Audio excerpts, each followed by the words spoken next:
dushima Imana nziza, Imana y'urukundo, Imana itwitaho, Imana y'inyagahunda, izina ryayo nirihabwa icyubahiro. Imana yongeye kuduha akanya keza ko kuganira ku ijambo ry'Imana muri uyu mwanya. Ni iby'igiciro kandi biranejeje, ni amahirwe atangaje tuba tugize. Ni ukuri nabyo reka tubishimire Imana, izina ryayo nirihabwa icyubahiro. Tugiye gufatanya kwiga ijambo ry'Imana, aho tugiye gusubukura icyigisho twatangiye. Ndabasabye kugira ngo tubane kandi Mwuka Wera agenderera imitima yacu kugira ngo atwumvishe ukuri kw'ijambo rye. Ndabibasabiye nanjye nisabira mu izina rya Yesu. Reka mbere yuko dutangira kwigana ijambo ry'Imana tubanze twiragize Imana.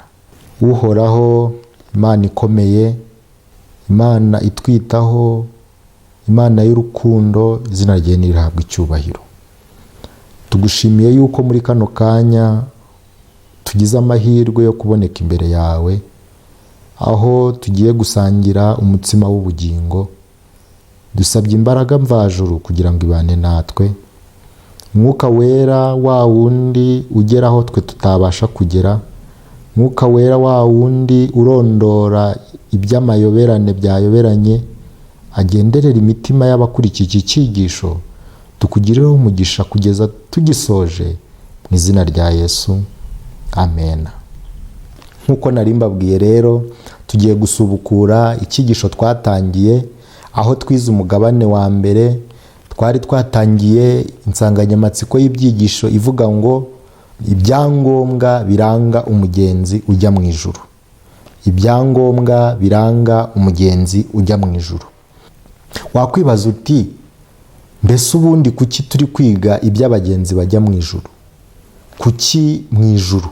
Kubera iki ari abagenzi bajya mu ijuru? Bavandimwe, dukwiriye kumenya yuko mu isi atari iwacu.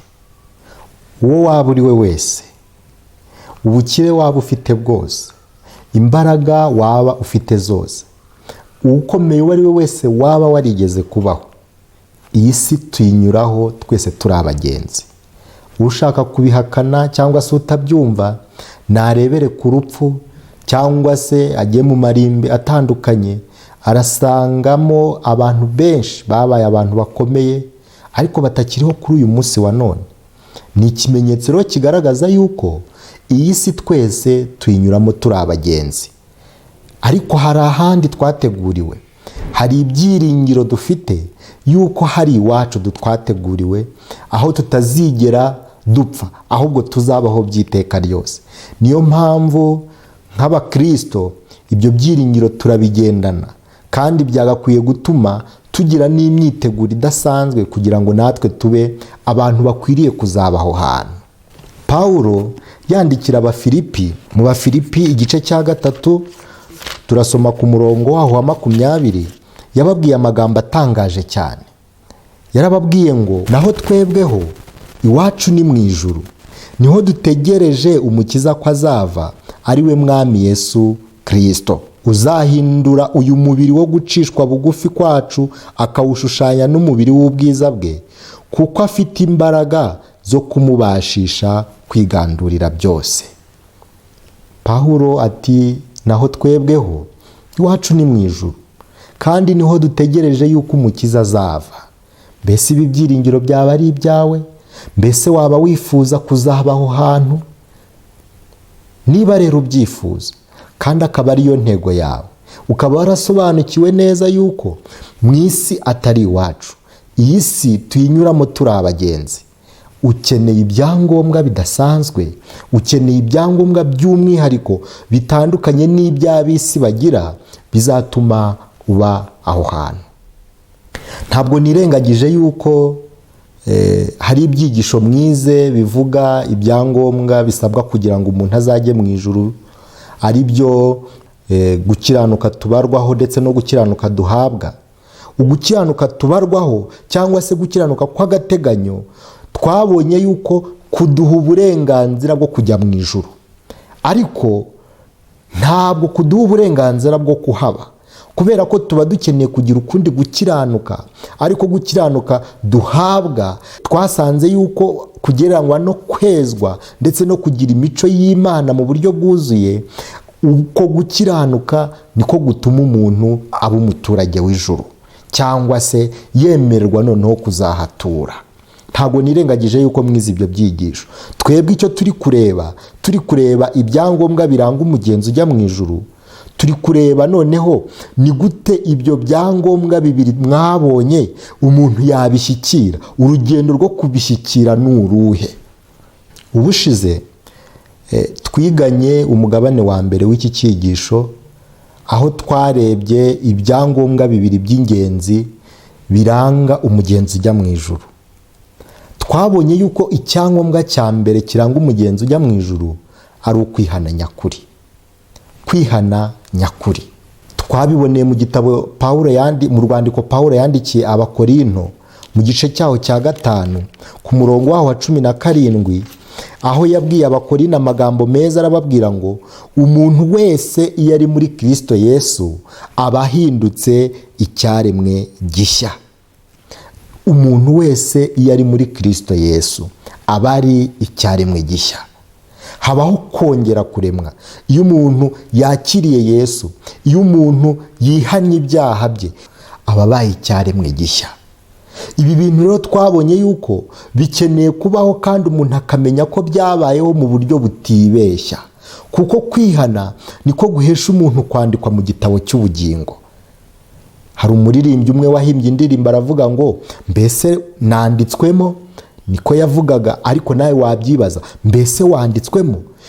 Igituma umuntu yandikwa rero mu gitabo cy'ubugingo nuko aba yarihannye, kuko hano dusomye Pawulo yuko yavuze ngo iyo umuntu ari muri Kristo Yesu aba ari icyaremwe gishya. Yesu kandi niwe wivugiye yuko ari we rembo ry'intama. Iyo ugiye muri Yohana igice cya 10, usanga ibyo Yesu yihamirije ubwe. Kaduhere ku murongo wa 7. Nuko Yesu arongera arababwira ati, nukuri ndababwira yuko ari gerembo ry'intama. Niba Pawulo yaravuze yuko umuntu uri muri Kristo Yesu aba ari icyaremwe gishya, kandi Yesu akaba yarihamirije yuko ari we rembo, bivuze yuko umugenzi ujya mu ijuru urugendo rwe rugomba guhera mu irembo, kandi iryo rembo ni Yesu Kristo. Kwakira Yesu bihesha umuntu gutangira urugendo rujya mu ijuru. Ku murongo wa 9 arongera abisubiramo aravuga ati, ni gerembo, umuntu niyinjira muri jye azakizwa, azinjira asohoke kandi azabona urwuri, izina ry'Imana nirihabwa icyubahiro. Bivuze yuko rero muntu utari muri Kristo Yesu, kuba witwa umugenzi ariko utarinjiriye mu irembo, abo bantu Yesu muri iki gice cya 10 cya Yohana yabise yuko abo bantu ari abajura n'abanyazi. Niyo mpamvu dukeneye gusuzuma ko dufite iki cyangombwa kugira ngo tumenye niba turi abagenzi koko nyakuri.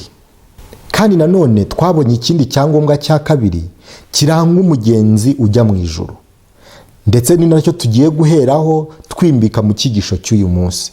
Icyangombwa cya kabiri twasanze yuko ari ukwiga ibyanditswe byera neza. Kwiga ibyanditswe byera neza. Byaba ari ngombwa kwiga ibyanditswe byera? Mbese umugenzi akeneye kwiga ibyanditswe byera kugira ngo azagere mu ijuru amahoro? Igisubizo ni yego. Twibukiranye ku rugendo mu Kristo yagendaga. Igihe yari ageze ku musaraba yahawe ibyangombwa bikomeye cyane. Yahawe urwandiko rw'inzira, ahabwa ikanzu ariyo twageranya no gukiranuka kwa Kristo, kandi arongera ahabwa n'impeta igereranya amasezerano. Urwandiko yahawe rero rushushanya ibyanditswe byera. Umugenzi ujya mu ijuru agomba kugendana urwandiko. Reka turebe mu gitabo cyitwa Kugana Yesu. Turareba ku ipaji ya 68 muri iki gitabo gifite kava ikomeye. Ku ipaji ya 68 tugiye kureba niba koko ari ngombwa kwiga ibyanditswe byera ku mugenzi. Ni icyigisho kivuga ngo gukurira muri Kristo. Ni amagambo atangira hejuru mu icyo cyigisho, reka tuyasome. Guhinduka k'umutima gutuma tuba abana b'Imana muri Bibiliya kwitwa kubyarwa ubwa kabiri. Maze kandi kugereranywa n'imbuto umuhinzi atera zikamera. Abakihana ngo bumvire Kristo bameze nk'impinja, bakwiriye gukura ngo babe abagabo n'abagore bahamye, cyangwa se bameze nk'imbuto nziza zabibwe mu murima, bakwiriye gukura no kwera imbuto. Yesaya yavuze ko bazitwa ibiti byo gukiranuka, ibyo Uwiteka yateye kugira ngo yogezwe. Izina ry'Imana rihabwa icyubahiro. Hano dusomye amagambo avuga yuko umuntu uhindutse, umuntu uri muri Kristo, nk'uko twanabibonye mu Bakorino, aba ahindutse icyaremwe gishya. Uyu muntu rero aba avutse, umuntu rero uvutse akeneye gukura. Ndetse ijambo ry'Imana ngo ribigereranya ngo nk'imbuto itewe mu butaka. Iyi mbuto rero ikeneye gukura ndetse nayo ikazera izindi mbuto. Amagambo akurikiyeho ku ipaji ya 69 aravuga ngo ari imbuto cyangwa umwana bikuzwa n'ibibikikije bibigaburira, ari byo mwuka n'izuba n'ibyo kurya. Uko ubuntu bw'Imana bumerera ibinyabuzima n'imbuto, niko na Kristo amerera abamwiringira. Niwe mucyo wabo w'iteka, niwe zuba ryabo n'ingabo yabo. Azamera nk'ikime ku Bisiraheli n'imvura ku bwatsi buciwe. Niwe mazi y'ubugingo, umutsima w'Imana umanuka mu ijuru ugaha abari mu isi ubugingo. Izina ry'Imana rihabwa icyubahiro. Yesu Kristo n'ubundi abamwakiriye kugira ngo bamugumane, kugira ngo bamugumeho, n'ubundi bakeneye gutungwa nawe. Ngo azababera nk'izuba, azababera nk'ibyo kurya, azababera ibikwiriye byose kugira ngo n'ubundi bakomeze bamugumemo. Mu mugabane wa mbere twabonye yuko kugira ngo uburabyo bukure bisaba ko bwerekera izuba. Twarebeye ku cyitegererezo cy'igihingwa cyitwa igihwagari. Gihora cyitegeye aho izuba rirasira kugira ngo kibeho neza, kigire ibikwiriye kugira ngo gikure neza. Natwe Yesu niwe zuba ryo gukiranuka, kandi arongera avuga ngo ninjye mutsima w'ubugingo. Umwana nawe akenera ibyo kurya. Ntago buri gihe akomeza konswa na nyina, igihe kiragera akanakira ibyo kurya bivuye no mu butaka. Uko agenda anakura, nawe akazagera ubwo azajya anabyishakira, akabyitegurira, akanabirya. Muri make, kugira ngo umuntu akure akenera nawe ibyo kurya, nk'uko n'ibyaremwe nabyo kugira ngo bikure bikenera izuba ndetse n'ifumbire. Yesu niwe mutsima w'ubugingo. Muri Yohana igice cya 6 yarabyihamirije, avuga uburyo umuntu wese utarya k'uwo mutsima atazabaho, azapfa. Yohana igice cya 6 turasoma duhere ku murongo wa 51. Nijye mutsima muzima wavuye mu ijuru, umuntu narya uwo mutsima azabaho iteka ryose, kandi umutsima nzatanga kubwo abari mu isi kugira ngo babone ubugingo ni umubiri wanjye. Arongera arabivuga ku murongo wa 63 aravuga ngo umwuka niwe utanga ubugingo, umubiri ntacyo umaze. Amagambo mbabwiye niyo mwuka kandi niyo bugingo. Ijambo ry'Imana nibwo bugingo bw'umugenzi ujya mu ijuru. Yesu Kristo umutsima w'ubugingo niwe ukwiriye gutunga umuntu ujya mu ijuru. Hano muri iki gice cya 6 batanga icyitegererezo ku bakurambere bacu Abisiraheli, igihe bari mu butayu, aho bari bageze ahantu hatari ibyo kurya, batungwaga na manu yaturukaga mu ijuru. Iyo manu rero Yesu yongeye kuyigereranya nawe ubwe ko nk'uko bari iyo manu yaturukaga mu ijuru, ngo nyamara bo barapfuye. Kubera iki? Batahiye kurya manu nk'ibyo kurya gusa, birengagiza uwayibahaye. Yesu arababwira ngo rero undya ngewe ubwanjye noneho we ntazigera apfa by'iteka ryose. Dukeneye kurya Yesu, dukeneye kurya ijambo rye, bikaba ibyo kurya bidutunga bya buri munsi.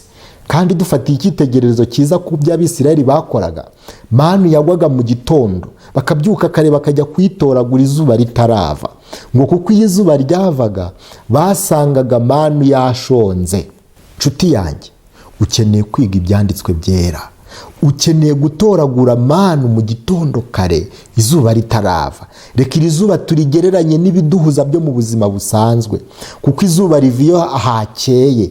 Iyo hakeye natwe nibwo tugira ibidukeneye byo mu buzima bwacu bwa buri munsi. Niyo mpamvu rero dukeneye gutoragura ijambo ry'Imana, dukeneye gutoragura umutsima w'ubugingo mbere y'uko tugira ibiduhuza byo mu buzima bwacu bwa buri munsi. Abacuruzi bakeneye kujya mu iduka, abashoferi bakeneye kujya mu muhanda, abanyeshuri bakeneye kujya mu ishuri, ndetse n'undi wese akeneye kujya gukora ibyo akwiriye gukora. Icyo gihe si cyo gihe cyiza cyo gutoragura amana, ahubwo tuyitoragure tutaragira ibiduhuza, izuba ritarava, niba koko turi abagenzi bashaka kujya mu ijuru. Kandi nk'uko twabibonye n'ubundi ni cya cyangombwa cya mbere twabonye cyitwa kwihana. Twabonye ko kwihana bibaho kubwo kwizera, kandi kwizera guheshwa no kumva. Kumva nako kwazanywe n'ijambo ry'Imana. Nk'uko n'ubundi kugira ngo umuntu yihana bibashishwa n'ijambo ry'Imana, niko no kugira ngo arusheho gukurira muri Kristo, kugira ngo arusheho kugira ibindi byangombwa, izindi ndangagaciro zikwiriye umugenzi ujya mu ijuru, nabwo akeneye kwiga ijambo ry'Imana ndetse buri munsi kandi neza. Andi magambo ari mu gitabo cyitwa Rengera Ubuzima, volume ya 2 ku ipaji ya 84, turasomana kuri 85. Hari amagambo atangaje cyane ngira ngo twiteho cyane. Dukwiriye kwitandukanya n'ibintu byinshi biduhuza ndetse bigatwara igihe kandi bidafite akamaro. Dukwiriye kugaburira ubwenge bwacu ibyo kurya byo gutunga ubuzima bw'iby'iyobokamana. Utegere ubwenge amatwi, umutima uhugurire kujijuka. Ushaka ubwenge nk'ushaka ifeza, ubugenzure nk'ugenzura ubutunzi buhishwe. Nibwo uzamenya kubaha Uwiteka icyo ari cyo, ukabona kumenya Imana, nk'uko biri mu gitabo cy'Imigani igice cya 2 uhereye ku murongo wa 2 kugeza ku murongo wa 5. Dukeneye kutagira ikintu kiduhuza. Ibintu byinshi turabifite byo kuduhuza. Niyo unarebye akenshi na kenshi muri ibyo biduhuza usanga harimo n'ibidafite agaciro, kandi ni nabyo byinshi. Iki gihe cyo Satani yateguye ibintu byinshi by'ibirangaza mu bagenzi, ku buryo rwose umwanya w'ijambo ry'Imana ujya unabura, kandi umuntu yarari no mu bintu bidafite agaciro. Koranabuhanga ryo reka sinakubwira, amateleviziyo, amatelefone, imbuga nkoranyambaga, ibyo byatwaye imitima y'abantu benshi. Usanga ari byo bahugiyeho, ndetse kandi ibyo barimo no kureba atari ibyubaka ubugingo bwabo, ahubwo ari ibituma bakuza kamere, imico yo guhakana Imana. Nyamara dukwiriye kwirinda ikintu icyo ari cyo cyose cyatuma imibereho yacu ihomba kwiga ijambo ry'Imana. Dukwiriye gushakisha ijambo ry'Imana ngo nk'abashaka ubutunzi. Ntabwo ari ibintu dutindaho dusobanura. Buri umuntu iyo ashaka kugera ku kintu runaka, iyo ashaka kubona amafaranga, aremera bikamuvuna. Ariko ni igihe kingana gute ufata uri gushaka ubutunzi butagira akagero buri mu byanditswe byera? Ku ipaji ya 85 hari amagambo atangaje. Ni ku gice cya 39 kivuga ngo ubumenyi bw'ikirenga buboneka mu ijambo ry'Imana. Hari amagambo avuga ngo Bibiliya yose yerekana uko Imana yigaragarije muri Kristo. Iyo umuntu yize Bibiliya kandi akayumvira, ihinduka igikoresho gikomeye cyo guhindura imico. Izina ry'Imana rihabwa icyubahiro. Turi kwiga ibyangombwa biranga umugenzi ujya mu ijuru. Twabonye yuko nta muntu ushobora kujya mu ijuru afite imico idakwiriye abatahajuru. Rero niba ushaka kugira imico y'abatahajuru, ukeneye kwiga ijambo ry'Imana. Kuko dusomye amagambo meza hano avuga ngo iyo umuntu yize Bibiliya kandi akayumvira, ihinduka igikoresho gikomeye cyo guhindura imico. Yunganira imbaraga z'umubiri n'iz'ibitekerezo ndetse n'iz'ubwenge, kandi ikayobora imibereho y'umuntu mu nzira itunganye. Mbega ukuntu dukeneye kwiga ijambo ry'Imana! Mbega ukuntu dukeneye umuyobozi kugira ngo atuyobore mu nzira itunganye.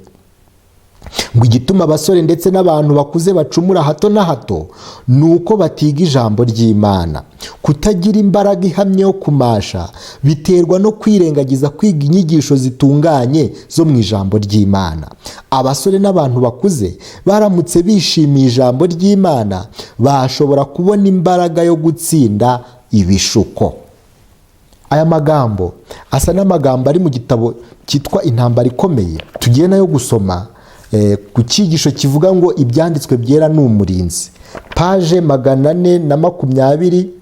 kandi aya magambo twari twanayasomye mu mugabane wa mbere, ariko nifuje kongera kuyagarukaho kugira ngo twongere twumve agaciro k'ijambo ry'Imana muri uru rugendo rwa gikristo. Ngo Imana yaduhaye ijambo ryayo, turi gusoma ku ipaje ya 420 igitabo cy'Intambara Ikomeye iki gitoya.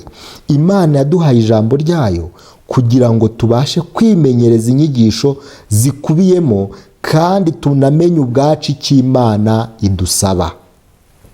Ijambo ry'Imana, Imana yariduhaye ku bw'inyungu zacu. Ijambo ry'Imana nitwe rifitiye akamaro, kandi Imana ngo yariduhaye kugira ngo tubashe kwimenyereza, kwitoza imico y'ab'ijuru, tumenye icyo Imana idusaba. Ngo igihe umunyamategeko yasangaga Yesu akamubaza ati nakora iki kugira ngo nzaraga ubugingo buhoraho, Umukiza yamusubirishije ibyanditswe agira ati byanditswe bite mu mategeko, wasomye mw'iki? Bishatse kuvuga yuko Yesu yari azi neza kugira ngo umuntu abone ubugingo buhoraho agomba kuba yarasomye ijambo ry'Imana. Amategeko y'Imana ari mu ijambo ry'Imana. Ntabwo rero wayamenya utayasomye, utasomye ijambo ry'Imana. Agakiza k'umuntu kari mu maboko ye, kandi agomba kwishakashakira ubwe mu byanditswe byera. Uko kwizera k'umuntu kwaba gukomeye kose, uko yaba yiringira kose ko umubwiriza we azi ukuri, ibi si byo byaba urufatiro rwo kwizera kwe. Afite igishushanyo cyerekana inzira igana mu ijuru, kandi ntawe ugomba kwihimbira iyo nzira. Nshuti zanjye, abantu benshi batunzwe n'ijambo ry'Imana babwirizwa n'abandi. Abantu benshi bamenyereye kujya gutega amatwi ibyo bababwira. Ndajya kubaza pastor, ndajya kumva ibyo bishop avuga, ndajya kumva ibyo sheikh avuga, ndajya kumva ibyo padiri avuga. Umuntu agatahira ibyo gusa, ntazigere yigirira umwanya we ku giti cye wo kwishakashakira mu byanditswe byera. Nagira ngo nkubwire yuko nutishakira agakiza ku giti cyawe, ntuzagire ngo undi azakagushakira. Tumaze kubisoma aha ngaha uko kwizera k'umuntu kwaba kunkana kose, uko umuntu yaba yiringira Imana kose, uko waba wizeye umubwiriza uwo ari we wese ngo ni umuntu w'Imana, uko yaba ameze kose, ntabwo bihagije gutahira ibyo yakubwiye, ahubwo wowe ukeneye kwishakira mu byanditswe byera icyakiza ubugingo bwawe. Dufite urwandiko rw'inzira Imana yatugeneye. Nubura ijuru ntuzarenganya Imana kuko yari yaragushyize mu biganza. Ngo inshingano y'ibanze kandi y'agaciro gakomeye ku muntu wese niyo kumenya icyo ukuri ari cyo binyuzwe mu byanditswe byera, maze akagendera mu mucyo kandi agatera abandi umwete wo gukurikiza icyitegererezo cye. Buri munsi dukwiriye kwigana Bibiliya umwete, tugashyira ku gipimo buri ngingo kandi tukagereranya umurongo ku murongo.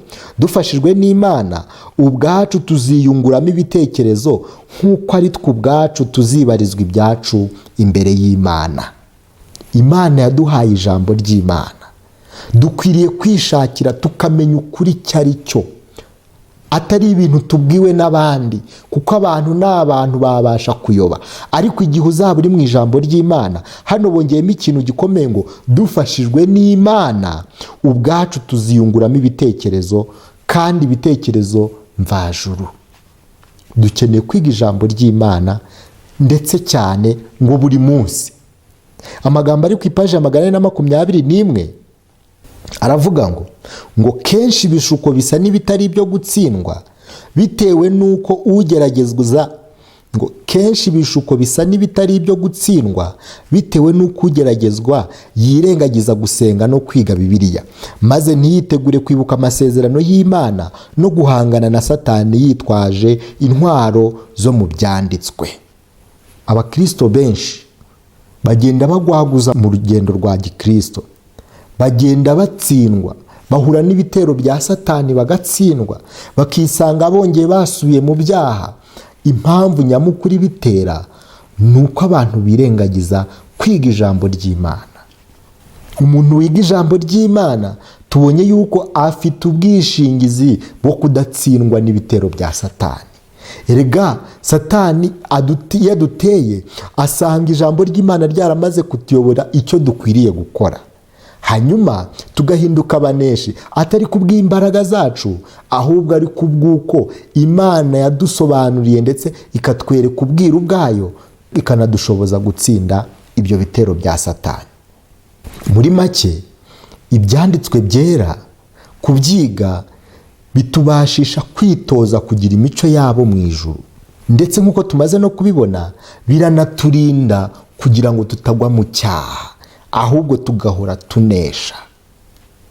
Reka turebe icyangombwa cya gatatu kiranga n'ubundi umugenzi ujya mu ijuru. Icyangombwa cya gatatu kindi tugiye kureba ni icyangombwa cyitwa gusenga ubudasiba. Gusenga ubudasiba.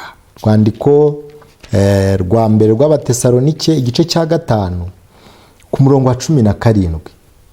Ni umurongo umwe gusa, ni interuro imwe gusa, ariko yahuranije. Pawulo arareba abona inama ikomeye yagira Abanyatesalonike yongera no ku zindi yabagiriye, arababwira ku murongo wa 17 ngo musenge ubudasiba. Musenge ubudasiba. Umukristo nyakuri, umugenzi ujya mu ijuru, nta bwishingizi na buke aba afite igihe yirengagije gusenga. Tugiye kubireba. Pawulo ntiyabibwiye Abanyatesalonike gusa, ahubwo yongeye kubisubiriramo Abefeso mu gice cya 6 ku murongo wa 18. Pawulo yongeye kubisubiriramo Abanyefeso. Pawulo arababwira ngo musengeshe umwuka iteka mu buryo bwose bwo gusenga no kwinginga, kandi kubw'ibyo mugumye rwose kuba maso, musabira abera bose. Nk'uko tugiye kubibona, turaza gusanga ko gusenga k'umukristo kugereranywa no guhumeka k'umutima w'ubugingo, cyangwa se guhumeka kw'iby'umwuka. Gusenga turabisanga Yesu nawe yarabigeranyije no kuba maso, abwira abigishwa be ati nuko nimube maso mugire mute musenge. Kandi arongera ababwira ati mube maso musenge kugira ngo mutajya mu moshya. Umuntu udasenga biroroshye cyane kugira ngo agwe mu moshya, biroroshye kuba atari maso, kandi azisanga yapfuye, kuko gusenga ni uguhumeka k'umutima w'ubugingo. Icyigisho cyiza kiri mu gitabo cyo kugana Yesu, icyigisho kivuga amahirwe yo gusenga. Ni amahirwe dufite kuba dufite Imana dusenga kandi ikatwumva. Byaba ari igihombo rero kuba tudakoresha neza amahirwe twahawe. Kugana Yesu, ngiye gusoma ku ipaje y'101, ni muri iki gitabo n'ubundi nari ndimo nsomamo amagambo avuga ngo nidushaka ko kwizera kwacu n'ubugingo bwacu bikura bigashyika, tuba dukwiriye kujya dusenga iteka. Dukwiriye gukomeza gusenga. Ubukristo budasenga, umukristo udasenga, umugenzi uvuga ko ajya mu ijuru ariko akaba adasenga, kabone nubwo waba warihannye, ariko niwirengagiza iki kintu cyitwa gusenga, ntabwo ubukristo bwawe buzigera buramba, ntabwo ubukristo bwawe buzigera bukura. Dukwiriye kujya dukomeza gusenga. Ku ipaje y'102 iriho bakomeza bavuga ngo gusenga ubudahwema ni ukwiyunga n'Imana kugira ngo ubugingo bwayo buhembura butembere mu bwacu bugingo, maze kubonera no kwera bidudubize mu bugingo bwacu, bisubire gutembera ku Mana bimeze nk'ituro rishimwa. Ujye usengera ahiherereye, kandi ubwo uzajya ukora imirimo yawe iminsi yose, ureke umutima wawe usenga Imana kenshi. Niko Henoki yagenzaga ubwo yagendanaga n'Imana. Bene iyo misabire yo mu mutima irazamuka imeze nk'umubavu utumbagira, ukagira impumuro nziza imbere y'intebe y'Imana. Ntabwo Satani abasha kunesha umuntu namba ku Mana atyo. Izina ry'Imana nirihabwa icyubahiro. Mbese si amahirwe dufite kuba turangiwe ahantu twabasha kuba turi, Satani akaba atatunesha? Nidusenga, nitugira ibihe byo gusenga, ibihe byo gusabana n'Imana mu isengesho, Satani ngo ntazigera tubasha.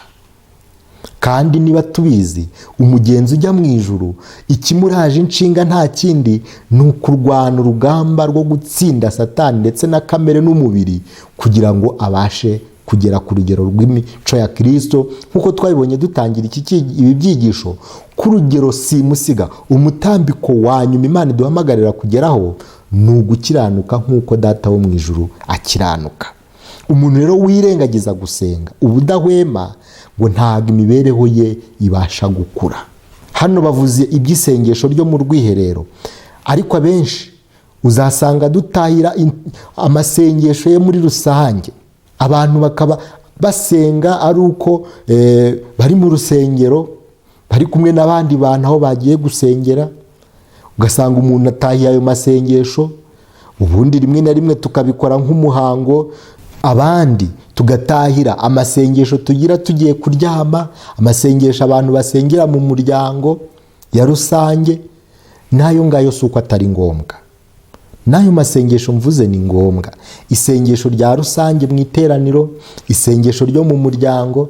Ariko nagira ngo nkwibire ibanga, nagira ngo nkubwire yuko niba wirengagiza isengesho ryo mu rwiherero, isengesho usenga wenyine n'Imana yawe, ngo mu cyumba aho ugutwi k'umunyamatsiko kutabasha kumva icyo ubwira Imana, urahomba cyane. Kuko muri iryo sengesho niho umuntu akura imbaraga ikomeye yo kubasha gutsinda Satani ku giti cye. Ku ipaje y'103 hari amagambo avuga ngo tubasha kwiherana n'Imana aho turi hose. Urugi rw'imitima yacu rukwiriye kuba rukingutse iteka ryose, tukararikira Yesu kwinjiramo no kutubera umushyitsi uturutse mu ijuru. Nubwo twaba tuzengurutswe n'abasayisha bafite umwuka mubi wo gukora ibyaha n'ibiteye isoni, nta cyatuma dufatanya nabo tutabishatse. Imitima yacu iyo tuyegereje Imana dusenga by'ukuri, tuba tuyitandukanyije uruhenu n'ibitekerezo by'isoni nke no guheheta bituzengurukaho byose. Abafite umutima wo kwiyegurira Imana bamaramaje ngo abe ariyo ibarengera, bazahora batandukanye n'ab'isi mu ngeso zabo, ku mpamvu z'uko bazaba bashyikirana n'Imana itagira ikipfana n'icyaha. Izina ry'Imana nirihabwa icyubahiro. Abanyarwanda bo baravuga ngo mbwira inshuti yawe nkubwire uwo uriwe. Wasabana n'Imana izirana n'icyaha ugakomeza gukora icyaha? Dukeneye kugira amasengesho, ndetse bikarengana rya sengesho twari tumaze kuvuga ryo mu rwiherero, ahubwo tukagira n'isengesho ry'umutima rya buri mwanya ahantu hariho hose waba uri. Ntabwo bivuze ngo tujye duhora mu cyumba cy'amasengesho twifungiranye. Ntabwo bivuze ngo tujye mu mashyamba ahantu turi twenyine ngo tugirane ibihe n'Imana ngo nibwo tuzaba abakristo nk'uko hano twari tubivuze. Ahubwo dukwiye kugira igihe cyabyo cy'umwihariko, ariko umutima wacu ugomba guhora usenga, kabone nubwo twaba turi no mu mirimo yacu ya buri munsi, ngo kabone nubwo twaba tuzengurutswe n'abakora ibyaha, ngo kabone nubwo twaba turi ahantu hari gukorerwa ibintu bigayisha Imana, ngo ntabwo twakwifatanya nabyo turamutse tutabishatse. Kubera iki? Kubera ko imitima yacu iri gusabana n'Imana mu buryo bw'amasengesho. Mbese muri ayo masengesho yose tuvuze, iryo ugira ni irihe? None iryo udafite ni irihe? nahawe kugira ngo wisuzume isengesho udafite naryo ribe mu mibereho yawe, kuko ibi byose turabikeneye kugira ngo tubeho dutsinda, kugira ngo tugere ku rugero rukwiriye rw'igihagararo cya Kristo kandi tubashe kuzasoza urugendo amahoro. Ikindi navuga, abantu benshi nubwo banasenga ariko basenga nabi, bigatuma nubwo amasengesho abaho ariko kubera ko ari amasengesho adafite intego, umuntu ahora asenga ariko ntagire impinduka abona mu mibereho ya buri munsi. Dukwiriye kugira intego ituma dusenga. Amasengesho aratuzamura akatwegereza Imana, noneho tukarushaho gusa nayo. Yesu we yabwiye abigishwa be agiye kugenda, aravuga ati muzajye mu cyumba cyo hejuru musenge musaba Mwuka Wera, musaba gusohorezwa amasezerano. Dukeneye gusaba kandi tukamenya ko ikintu gikomeye kurusha ibindi dukeneye gusengera ntabwo ari ubuzima bwiza, ntabwo ari amafaranga, ntabwo ari ugukira indwara. Ibyo byose yego turabikeneye kandi tuzi neza yuko na Yesu yabivuze ngo ibyo ngibyo byose ndabizi ko mubizi, ariko mubanze mushaka ubwami bw'Imana no gukiranuka kwayo, ibindi muzabyongererwa. Ubwami bw'Imana rero bushoboka mu muntu iyo afite Mwuka Wera. Reka isengesho ryacu kuva uyu munsi twitoze gusenga amasengesho afite intego, twitoze gusenga amasengesho agera ku cyatuma tuba abantu bakwiriye koko bahamye. Isengesho risaba Mwuka Wera, isengesho risaba Mwuka Wera. Aho Mwuka Wera ageze azana n'imigisha yose. Ngo binyuze mu masengesho ya buri munsi bazagira ubwenge n'ubuntu buva kuri yo bibabashisha guhangana n'intambara zo mu buzima kandi bazatsinda. Ubudahemuka n'ibitekerezo bituje byaboneka gusa binyuze mu kuba maso no gusenga. Aya magambo aboneka mu gitabo cyitwa Message to Young People, paje ya 80, cyo gitabo cy'icyongereza. Iri nawe itarongera andika ngo intsinzi ntishoboka igihe hatabayeho amasengesho ashishikaye ndetse no kwicisha bugufi kuri buri ntambwe. Amahitamo yacu ntagomba guhatirwa gufatanya na kamere y'abijuru, ahubwo ni ubwitange buturutse ku bushake. Mva nshuti zanjye, ntabwo Imana izatujyana mu ijuru ku mbaraga, ahubwo Imana yaduhaye umudendezo kandi yifuza ko dukoresha umudendezo wacu neza kugira ngo tuzagere ku cyo n'ubundi nayo itwifuriza. Mu buryo rero bw'amasengesho ni igikorwa kigaragariza Imana yuko tuyiyeguriye, ni ukwereka Imana yuko twifuza gufatanya nayo. Mbese nshuti yanjye, amasengesho yawe angana ate? Ibihe ugira byo gusenga bingana bite? Mbese ubona amasengesho usengayo agira umusaruro? Ese aho ntiwaba ari uko usenga nabi? Yesu yabwiye abigishwa bati murasaba ntimuhabwe kubera ko musenga nabi, kubera ko musaba nabi. Tubanze dushaka ubwami bw'Imana. Imana irabizi ko dukeneye ibitubabaje mu buzima, ndetse kandi no kwibisaba si uko tuba dukoze ikosa. Ariko se ikibanze cya mbere gikwiye gusabwa, ikibanze cya mbere gikwiye gutuma dusabana n'Imana turagifite mu by'ukuri, cyangwa dusaba dukurikije ubushake bwacu? Oya rwose ntibikwiriye, ahubwo twe dukwiriye kwirundurira mu bushake bw'Imana binyuze muri Mwuka Wera twasabye, hanyuma Imana nayo igasohoza ubushake bwayo kuri twebwe. Amagambo ari mu gitabo cyitwa Rengera Ubuzima, volume ya 2 n'ubundi ku ipaje y'110, amagambo avuga ngo igihe twemeye gucana umushyikirano n'Imana tuba tutakigira uturengera. Imigambi myiza yose mugira ntishobora gutuma mutsinda umubi. Icyangombwa gusa ni uko mukwiriye kuba abagabo n'abagore bakunda gusenga. Umva, reka aya magambo nyasubiremo.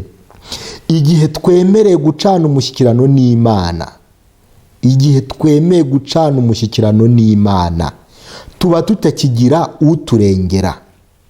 imigambi myiza yose mugira ntishobora gutuma mutsinda umubi. Icyangombwa gusa ni uko mukwiriye kuba abagabo n'abagore bakunda gusenga. Kwinginga kwanyu ntigukwiriye gucogora cyangwa se ngo mube abantu basenga rimwe na rimwe gusa, ahubwo mukwiriye guhora musenga mushishikaye. Dukeneye kumenya ko nta kindi kintu dukeneye mu buzima bwacu kirenze gusenga. Si ngombwa ko ibihe byose mwajya musenga mupfukamye. Mujye muvugana n'umukiza wanyu igihe muri mwenyine, igihe mugenda mu nzira, n'igihe mukora imirimo yanyu ya buri munsi. Mujye muhora musenga mu mutima ubudahwema. Mbese mu gihe cyose mwitsa umwuka muhumeka, muba ariko muba musenga. Mbega ibintu bikomeye, mbega ibintu bitangaje. Imana iradusaba yuko ngo nk'uko twitsa umwuka, ngo nk'uko duhumeka umwuka usanzwe wo mu mubiri, ngo dukwiriye kuba ari nako dusenga. Icyampa Imana ikatugeza kuri uru rugero, ngo kuko nituramuka tugeze kuri uru rugero, ngo tuzabasha gutsinda ibitero byose bya Satani. Ariko ikibabaje, twebwe ngo dusenga rimwe na rimwe, cyangwa tugasenga amasengesho y'ubwoko bumwe. Twakumva ko twasenze mu rusengero, niba twagiye gusenga ku isabato cyangwa ku cyumweru cyangwa undi munsi, twakumva yuko twasengeye mu muryango, tukumva ko bihagije. Yewe abateye n'intambwe yo kujya mu rwiherero bagasengeramo, bakumva ko nabwo birangiye. Dukwiriye no gutera intambwe ikomeye yo gusenga ngo nk'uko duhumeka umwuka wo mu mubiri, dukeneye no kwitoza gusenga nk'uko tunahumeka. Niyo mpamvu nababwiye ngo isengesho rigereranywa no guhumeka k'ubugingo, k'umutima w'ubugingo, guhumeka k'umutima w'ubugingo. Mbese reka mbabaze, uramutse ubuze umwuka wo guhumeka cyangwa se guhumeka bikanga igihe gitoya, utekereza ko byagenda bite?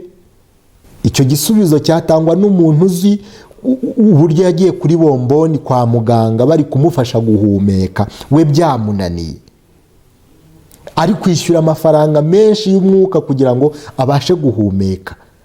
Nk'uko umuntu udabasha guhumeka, udahumeka mu buzima busanzwe apfa, ni nako umuntu udasenga mu by'umwuka nawe apfa. Twabonye yuko ngo kwiga ijambo ry'Imana bigomba kugendana no gusenga. Kubera iki?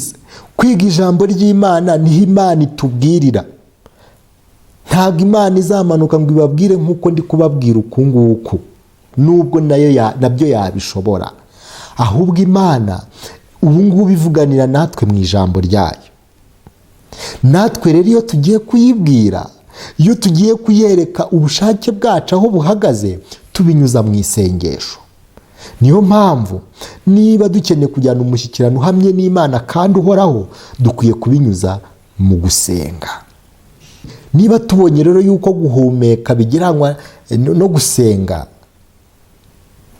kwiga ijambo ry'Imana bikagereranywa no kurya, ibyo bintu nk'uko utareka guhumeka, nk'uko utareka no kurya, nk'uko n'umukristo adakwiye kwirengagiza ibyo bintu, kuko aramutse abyirengagije, nk'uko mu buzima busanzwe ubyirengagije cyangwa se bitabayeho umuntu apfa, niko n'umukristo mu rugendo wirengagije ibyo bintu, igihe icyo ari cyo cyose nubwo cyaba gitoya, aba ari mu ruhande rwo gupfa.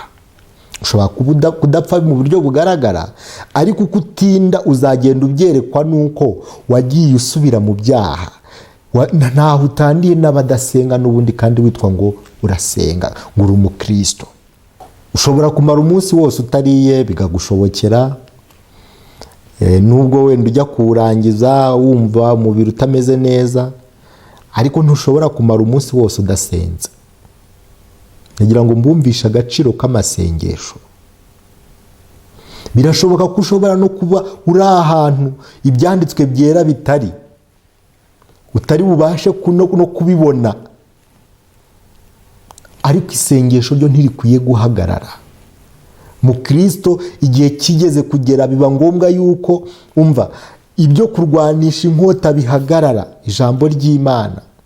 Kandi turabizi yuko niyo yarwanishije Apoloni aramutsinda, hari igikombe yagezemo biba ngombwa yuko inkota itaba ikibasha kumurwanirira, ahubwo asigara arwanisha isengesho.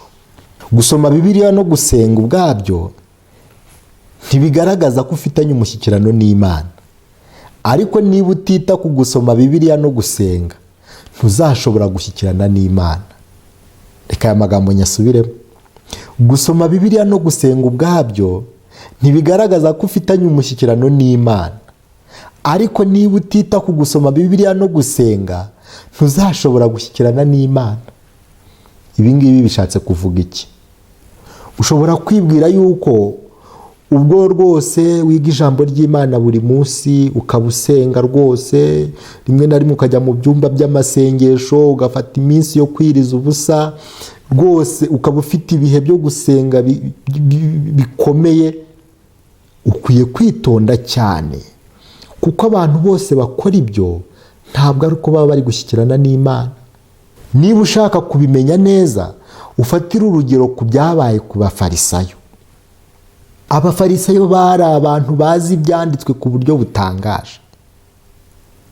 Umva, abafarisayo bari abanyamasengesho ku buryo butangaje. Murabyibuka Yesu yanabagarutse avuga ati umufarisayo arahagarara arararama arasenga, avuga uburyo yiyiriza mu cyumweru, iminsi rwose arayitondagura yiyirizamo. Ariko kuba barakoraga ibyo ntabwo byatumye bashimwa na Yesu.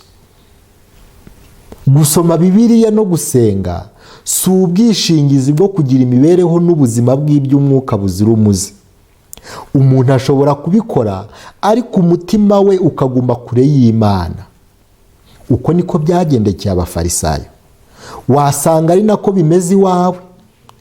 Icy'ukuri ni kimwe, ntuzakomeza kuba muzima mu by'umwuka nudashakira Yesu mu ijambo rye no gusenga.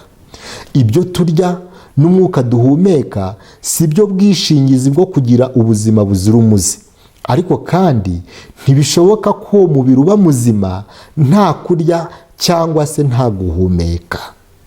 Aya magambo ari mu gitabo cy'amahame 95 yo gutsindishirwa n'ubuntu bwo kwizera, ni ihame rya 50. Abafite icyo gitabo mwabasha kwiga iryo hame, riratangaje cyane. Ntuzibwire yuko kubikora, kuba wiga ijambo ry'Imana, kubusenga bihagije. Ahubwo dukeneye kwegurira ubushake bwacu ku Mana, tukaba hafi y'Imana, tukabikorana umutima koko uciye bugufi, atari ukubikora nk'umuhango. Rwose nubwo waba uhumeka, nubwo waba urya neza, ntago bivuze yuko ibyo ngibyo ari byo bikubeshejeho, kuko ntaho byaba bitaniye nuko umuntu yaba yibeshejeho. Niba guhumeka ari wowe ubikora ndetse no kurya ukaba ari wowe ubikora, ubwo umuntu yaba yibeshejeho. Ariko nagira ngo mbabwiye ngo ntago kuba duhumeka no kuba turya ari byo bitubeshejeho, ahubwo tubeshejweho n'Imana, kuko niyo ituma ibyo byose biboneka. Niyo mpamvu rero no kwiga ijambo ry'Imana no gusenga, ibyo ubwabyo ntibihagije igihe tutegereje imitima yacu Imana, kandi koko ngo tube duhari by'ukuri. Reka turebe icyangombwa cya 4, ari nacyo cyangombwa turi busorezeho. Icyangombwa cyitwa kumvira Mwuka Wera no gukora umurimo w'Imana. Icyangombwa cya 4 kiranga umugenzi ujya mu ijuru, gikwiriye kuba kiranga umugenzi ujya mu ijuru, ni ukumvira Mwuka Wera ndetse no gukora umurimo w'Imana. Yesaya igice cya mbere turasoma ku murongo wa 19. Yaravuze ngo nimwemera mukumvira muzarya ibyiza byo mu gihugu, ariko nimwanga mukagoma inkota izabarya, kuko akanwa k'Uwiteka ariko kabivuze. Nshuti zanjye, igihe turi kwiga ijambo ry'Imana, igihe turi kureba mu byanditswe byera icyo Imana yavuze, dusabwa ikintu gikomeye cyitwa kumvira. Mwuka wera n'ubundi aba yakoze inshingano yo kutwumvisha ibyanditswe byera, kuko twebwe dushobora kubisoma ariko ntitunabyumve, ariko iyo ngo twabanje gusenga tukiragiza Imana tukishyira mu bushake bwayo, Mwuka wera akora inshingano yo kubidusobanurira akabitwumvisha. Iyo abitwumvishije rero tukumva icyo Imana idusaba gukora, ikiba kidusigariye ni ukumvira Mwuka wera ibyo yatubwiye, kuko ngo nitwemera tukumvira nibwo tuzarya ibyiza byo mu gihugu, nibwo tuzagera hahandi twifuza kujya, hahandi Pawulo yavuze ngo twebweho iwacu ni mu ijuru.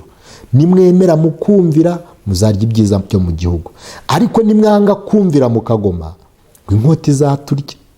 Ntabwo nakwifuriza kuribwa n'iyi nkota, ahubwo ndifuza yuko wowe ukuri iki cyigisho kugira ngo wemere kujya mu ruhande Imana igushakira, wimenyereze kumvira Imana. Erega kumvira ni nako kugaragaza yuko koko turi abizera nyakuri, kuko kwizera guheshwa no kumva. Igihe twumvise ijambo ry'Imana, ikigaragaza yuko koko turi abakristo nyakuri, turi abizera nyakuri, tugomba kumvira. Uko turushaho gusabana n'Imana, uko turushaho kwirundurira mu mushyikirano n'Imana, tuzisanga n'ubundi tugenda twumvira ibyo yatubwiye, kuko ni ikimenyetso nyine kigaragaza yuko tuyizera. Hari inkuru nigeze gusoma mu gitabo kimwe, aho bavugaga ahantu hamwe inzu yaje gufatwa n'inkongi, bene iyo nzu badahari. Iyo nzu yari irimo umwana muto cyane ngo w'umukobwa. Igihe iyo nzu yafatwaga n'umuriro, ababyeyi badahari, abaturanyi barahurura, ndetse n'ababandi batabara baza kuzimya inkongi z'imiriro baraza. Ngo igihe bari batangiye kuzimya, ngo barangije babona yuko ngo babona hari umwana uri mu idirishya uri kurira. Babona kandi nta bundi buryo buri bushoboke, ni mu igorofa, ntaho bari buce kugira ngo bajye kumutabara. Bingingira umwana gusimbuka ngo bamufate bamukize ye gutwikwa n'uwo muriro. Ngo ariko umwana ngo arabyanga, yanga gusimbuka rwose. Abaturanyi baringinga, umwana arabyanga. Abatabazi baringinga, umwana arabyanga. Ngo igihe ababyeyi nabo bamenyaga ibyabaye, ngo baje biruka bababajwe n'umwana wabo uri muri iyo nzu. Ngo igihe ngo se yahageraga, ngo abonye umwana we ari mu idirishya, ngo aramubwira ati mwana wanjye, ngaho noneho simbuka rwose, ngwino ndagusama. Ngo umwana igihe abandi bari babimubwiye yabyanze, ngo noneho ngo igihe se yabimubwiraga yafashe umwanzuro arasimbuka. Hanyuma ngo bari bateguye ibyo ari bugweho, umwana ntiyahungabana, abarokotse gutyo. Ibi mbivugiye iki? Mu by'ukuri uyu mwana kuba yarumviye se ntago byanejeje se gusa, ahubwo nawe byari bimufitiye inyungu, kuko iyo atabikora yari gupfa. Uku kumvira kandi ubu buryo yumviyemo se ni ikimenyetso cyagaragazaga ko yizera se, kuko abandi bose bari babimubwiye yanze kubikora. Ahari birashoboka ko yavugaga ati aba bantu bari kumbeshya, barambeshya baragira ngo mpfe, kandi se aho ariho yari kubaho. Ariko kubera isano yari afitanye na papa we, kubera icyizere yagiriraga se bitewe n'umushyikirano bagiranaga, byamuteye kumvira papa we, akora icyo papa wamusabye, arangije ararokoka, na papa we nawe anezezwa n'uko umwana we arokotse. Rero kumvira kwacu nitwe bifitiye inyungu, gushyira mu bikorwa ukuri kwa Bibiliya ni twebwe bifitiye inyungu, nubwo binezeza Imana. Amagambo ari mu gitabo cyitwa Uwifuzwa ibihe byose, ku ipaje y'111, ni ku gice kivuga ngo akwiriye gukuzwa. Nagira ngo tuyasome twumve icyo kumvira Imana ndetse n'umumaro wabyo. Nge ndakoresha verisiyo ya online, ibitabo ntabwo bihuje amapaje, ni nayo mpamvu mbabwiye icyigisho. Ni ku gice cya 18 kivuga ngo akwiriye gukuzwa. Ngo ni nako bimeze ku bayoboke ba Kristo, tubasha kwakira umucyo wo mu ijuru igihe gusa dufite ubushake bwo kwemera gupfa ku narijye. Reka nyasubiremo aya magambo. Ni nako bimeze ku bayoboke ba Kristo, abagenzi bajya mu ijuru, tubasha kwakira umucyo wo mu ijuru igihe gusa dufite ubushake bwo kwemera gupfa ku narijye. ntitubasha gusobanukirwa n'imico y'Imana cyangwa ngo twemere Kristo kubwo kwizera, keretse gusa twemeye kuzana buri gitekerezo kikaba imbohe yo kumvira Kristo. Reka mbabwire, gutsinda kuzuye, kuba abantu b'Imana mu buryo bwuzuye, twabigeraho gusa igihe duteye intambwe yitwa kumvira. Kandi ngo kumvira ni ugufata ibintu byose tukabigomorera Kristo, inarijye yacu tukayigomororera Kristo mu kumvira icyo Kristo ashaka. Ababigenza batyo bose bahabwa Mwuka Wera ku rugero rutagabanije, kandi ngo muri Kristo niho hari kuzura k'ubumana kose mu buryo bw'umubiri, kandi ngo mwuzuriye muri we, nk'uko byanditse mu Bakolosayi igice cya 2 ku murongo wa 9 ndetse n'umurongo wa 10.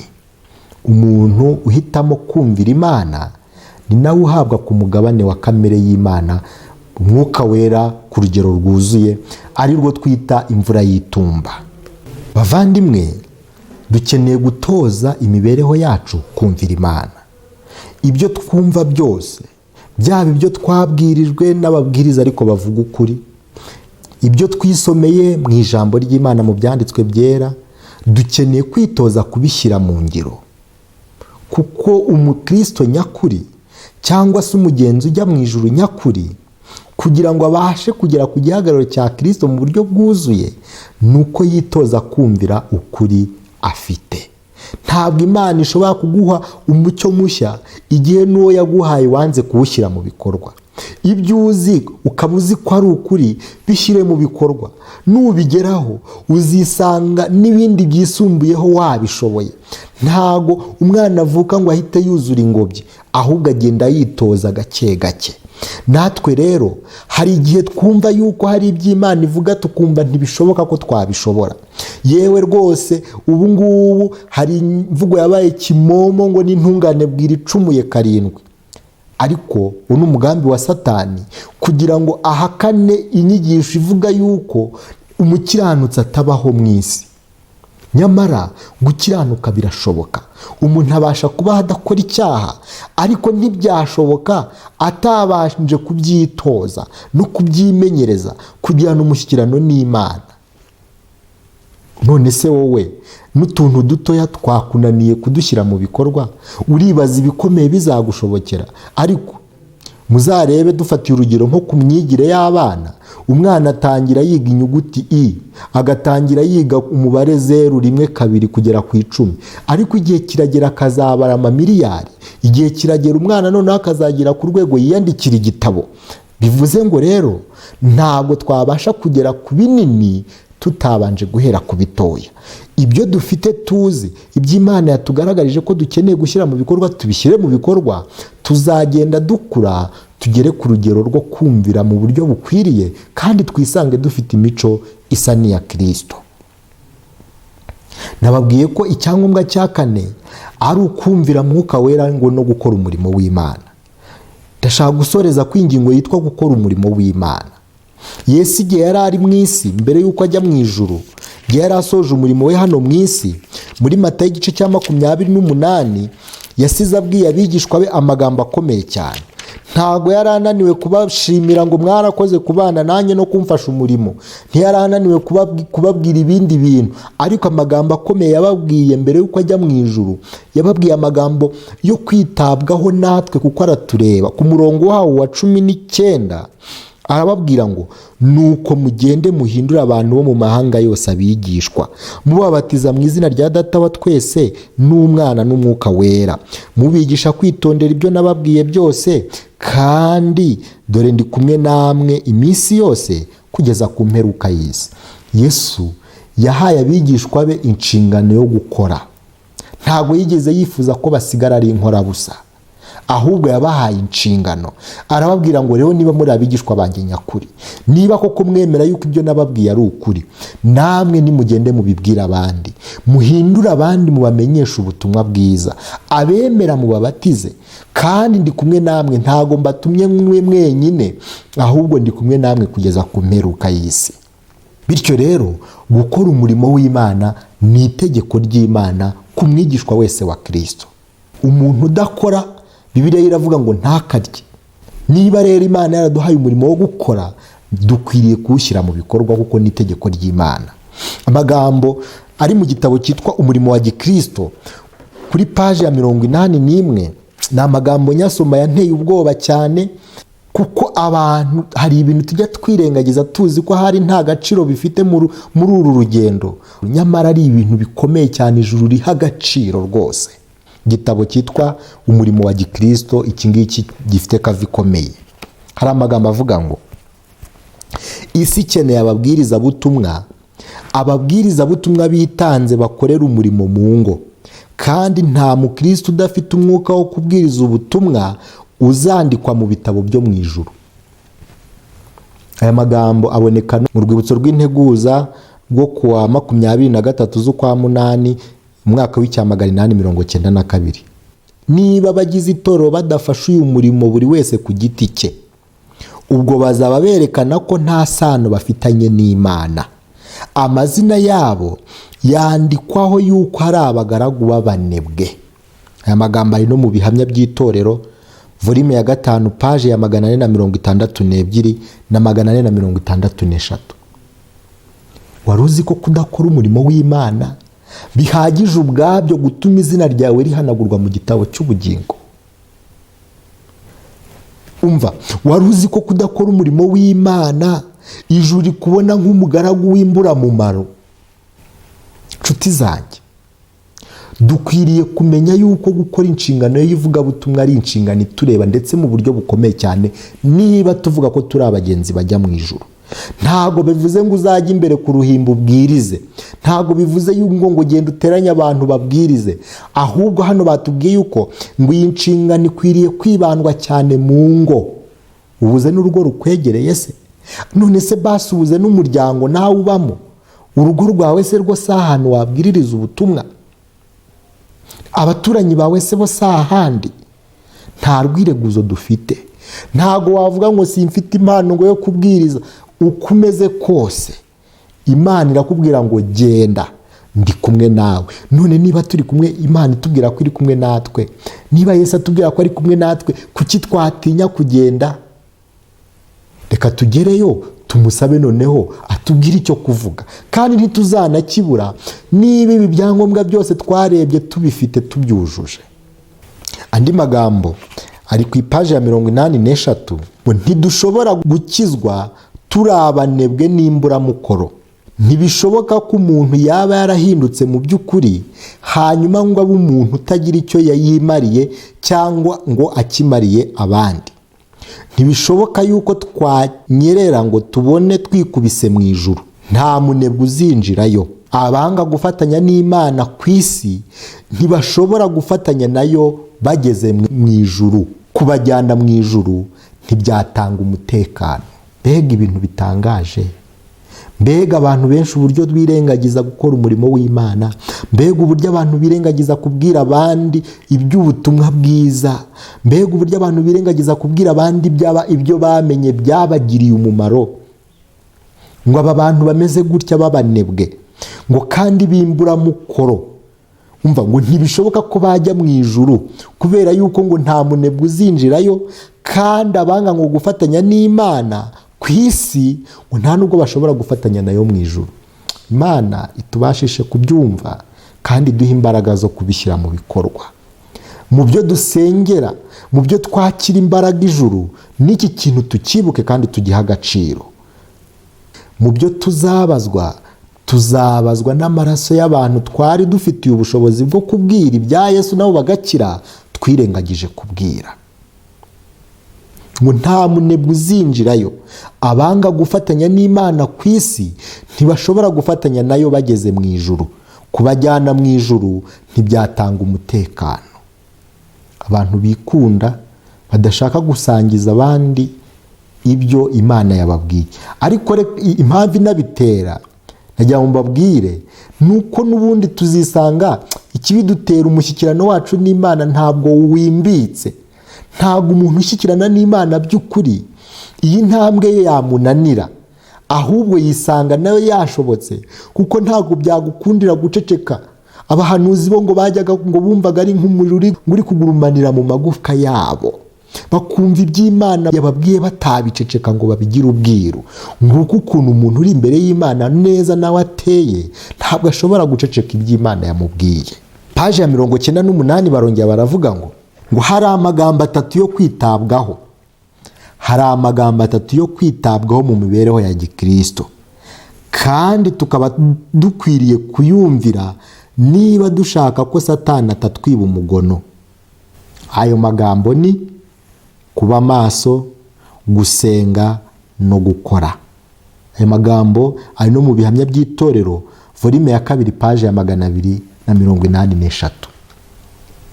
Sinzi impamvu umwanditsi ariyo magambo 3 yatoranyije, ariko niba twiganye neza ibi byigisho twabonye uburyo ibi bintu bifite uburemere bukomeye cyane, kandi abantu benshi ntibajya bakunda kubyitaho. Nshuti yanjye, ndakurarikira kugira ngo twumvire irarika ry'Imana. Ibi byangombwa tumaze kureba uko ari 4, niba dushaka kunesha, niba dushaka kugera ku rugero rukwiriye, niba dushaka kuzaba mu ijuru, niba dushaka gushyikira bya byangombwa 2 by'ingenzi twabonye, ari byo gukiranuka tubarwaho ndetse no gukiranuka duhabwa, niba dushaka kubishyikira byose mu buryo bwuzuye, dukwiriye gutera izi ntambwe zose kandi tukazitera twitonze, nta nimwe twirengagije. Dusoza, reka twibukiranye ingingo twabonye 4 z'ingenzi ziranga umugenzi ujya mu ijuru. Twabonye yuko umugenzi ujya mu ijuru akwiriye kuba afite icyangombwa cyitwa kwihana ibyaha, kandi umugenzi ujya mu ijuru akwiriye kurangwa no kwiga ijambo ry'Imana, kwiga ibyanditswe byera kandi neza, ashimikiriye ndetse buri munsi.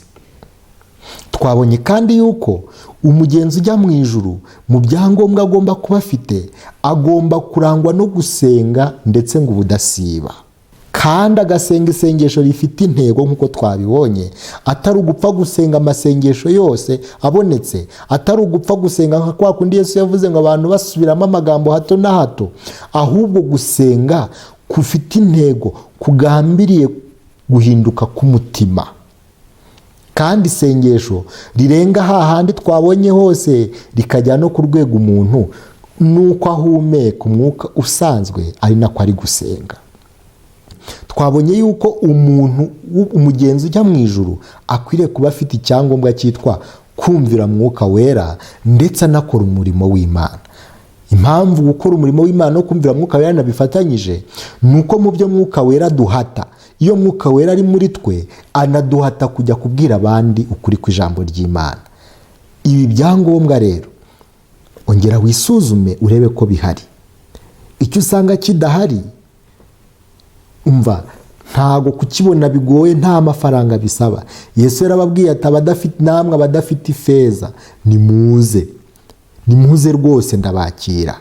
Yesu ibi byangombwa yiteguye kubiduha, kandi binyuze mu mushyikirano tugirana nawe, azagenda rwose aduha n'ibiruta ibi ngibi n'ibyo ntavuze. Umva, si uko ari ibi byonyine dukeneye, hari n'ibindi byinshi, ariko uko turushaho kwegera Yesu, ko turushaho kujyana umushyikirano n'Imana, tuzarushaho kuba abantu badasanzwe, intambwe ku ntambwe. Ndashaka ko dusoresha amasomo 2 meza cyane y'ingenzi nkunda, Abefeso igice cya 5 duhere ku murongo wa 15 turageza ku murongo wa 17. Nuko bene data, mwirinde cyane uko mugenda. Twarimo twiga ibyangombwa biranga umugenzi ujya mu ijuru. Ntago umugenzi ujya mu ijuru agenda uko abonye. Niyo mpamvu Pawulo yandikiye Abefeso arababwira ngo nuko mwirinde cyane uko mugenda, mutagenda nk'abatagira ubwenge, ahubwo mugende nk'abanyabwenge, mucunguze uburyo umwete, kuko iminsi ari mibi. Ntago dukwiye kugira ibiduhuza bidafite akamaro, twabibonye. Nuko ntimukaba bapfu, ahubwo mumenye icyo umwami wacu ashaka. Igihe kandi tukimenye, tugambire no kugishyira mu bikorwa. Urwandiko rwa mbere rw'Abatesalonike igice cya 5 ku murongo wa 23. Imana y'amahoro ibeze rwose, kandi mwebwe ubwanyu n'umwuka wanyu n'ubugingo n'umubiri byose birarindwe, bitazabaho umugayo ubwo umwami wacu Yesu Kristo azaza. 24 ibahamagara niyo kwizerwa no kubikora izabikora. Izina ry'Imana rihabwa icyubahiro. Imana iduhamagara, Imana iturarikira kugira kuri uru rwego rukomeye nk'uko twabibonye, niyo kwizerwa no kubikora izabikora. Reka tugambirire, twemerere Imana yeze imibereho yacu ku buryo bwose, kandi nituyemerera izakora ibiruta ibyo tudutekereza. Nibyo mbasabiye, nanjye mbyisabira mu izina rya Yesu, amen. Kadusenga Imana. Urakoze cyane Uwiteka Mana yacu, tugushimiye yuko wandikishije ijambo ryawe kugira ngo ritubere umuyobozi, ritwereke aho tujya, ndetse rinatubwira uko dukwiriye kugenda. Utubwiye rero yuko tudakwiriye kugenda uko twiboneye, ahubwo dukwiye kugenda nk'abanyabwenge, ba bandi basanzwe amatabaza yabo yaka. Uturinde kugenda uko dushaka, uturinde kugenda uko tubyumva, ahubwo Mwuka Wera ashimangira ukuri kwawe mu mitima yacu, atwigisha inzira yawe nk'uko bikwiriye, kandi natwe duce bugufi kugira ngo tuyigende uko bikwiriye. Ubidushoboze, tubisabye mu izina rya Yesu, amen.